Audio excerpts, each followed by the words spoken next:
আসসালামু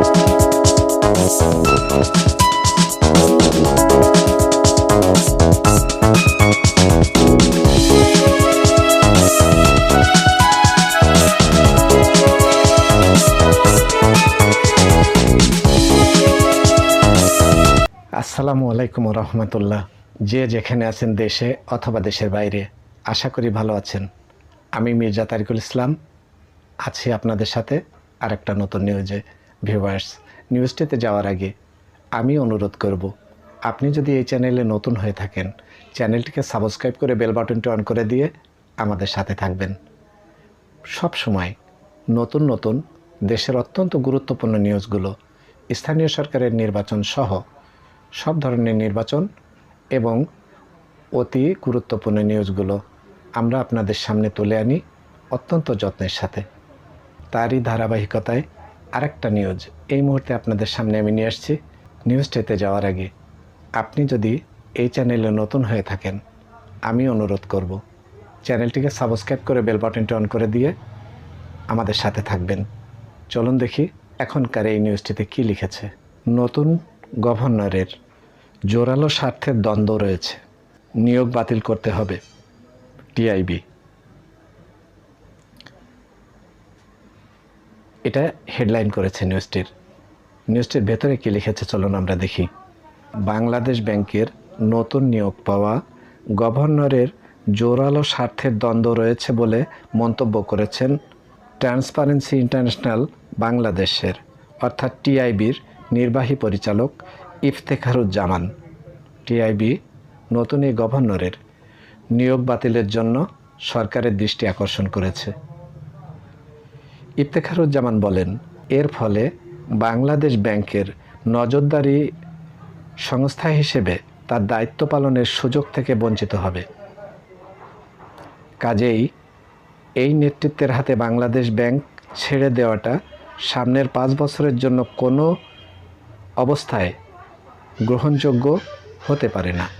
আজ বৃহস্পতিবার বেলা 11টায় ধানমন্ডিতে টিআইবির কার্যালয়ে এক সংবাদ সম্মেলনের প্রশ্নের জবাবে তিনি কথা বলেন। নতুন সরকারের কাছে নিজেদের সুপারিশ তুলে ধরতে সংবাদ সম্মেলনের আয়োজন করে টিআইবি। সংবাদ সম্মেলনে বাংলাদেশ ব্যাংকের নতুন গভর্নর নিয়োগ এবং বিতর্কিত ব্যবসায়ী এস আলমের দেশে ফেরা সংশ্লিষ্টতা নিয়ে প্রশ্ন করেন এক সাংবাদিক। জবাবে ইফতেখারুজ্জামান বলেন, এর পেছনে যদি কোনো ষড়যন্ত্র থাকে, যে কোনো বিশেষ মহলকে সুযোগ করে দেওয়া, সেটি কিন্তু আরও বেশি গুরুতর প্রশ্ন। সেই ক্ষেত্রে সরকারের উচিত হবে সম্পূর্ণ নিরপেক্ষভাবে তদন্ত করে পদক্ষেপ গ্রহণ করা। টিআইবির নির্বাহী পরিচালক আরও বলেন, নিয়োগ উদ্যোগের মাধ্যমে যদি লুটপাটের অন্যতম দায়ী শীর্ষ পর্যায়ের ব্যক্তি বা প্রতিষ্ঠানকে আবার কর্তৃত্বে ফিরিয়ে আনা হয়, সেটি কোনো অবস্থাতেই রাষ্ট্রের জন্য কল্যাণকর হবে না। বাংলাদেশ ব্যাংকের গভর্নরের নিয়োগ বাতিল করে নতুন গভর্নরের নিয়োগের উদ্যোগ নিতে তিনি সরকারের প্রতি আহ্বান জানান। প্রশাসনের বিভিন্ন পদে জোরপূর্বক রদবদল নিয়ে এক প্রশ্নের জবাবে ইফতেখারুজ্জামান বলেন, এবার আমাদের পালা সংস্কৃতি যদি সরকার প্রতিহত করতে না পারে, তবে এটি সরকারের জন্য আত্মঘাতী হবে। কারণ সরকারের একটি ভুল পদক্ষেপ প্রতিপক্ষকে সুযোগ সৃষ্টি করে দেবে। ইফতেখারুজ্জামান আরও বলেন, সরকারের কিছু পদক্ষেপ মানুষের মধ্যে আশা সঞ্চার করেছে, পাশাপাশি কিছু দৃষ্টান্ত উদ্বেগজনক। একজন মন্ত্রী যখন চাঁদাবাজিকে বৈধ বলে, বাংলাদেশ ব্যাংকের মতো প্রতিষ্ঠানে যখন গভর্নর নিয়োগ নিয়ে প্রশ্ন তৈরি হয়, দুদকের চেয়ারম্যান সহ কমিশনারদের পদত্যাগে প্রশ্নবিদ্ধ অবস্থা সৃষ্টি করে, তখন বোঝা যায় সম্ভাবনার পাশাপাশি ঝুঁকিও অনেক। ভিউয়ার্স, এই ছিল এই নিউজটি প্রকাশ করেছে দৈনিক প্রথম আলো। প্রথম আলোর থেকে নিউজটি আপনাদের সামনে আমরা তুলে এনেছি।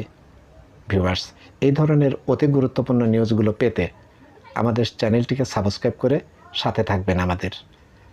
আমরা সব সময় আপনাদের সামনে অতি দ্রুত গুরুত্বপূর্ণ নিউজগুলো তুলে আনব, দেশে এবং বিদেশে যেখানে থাকেন না কেন।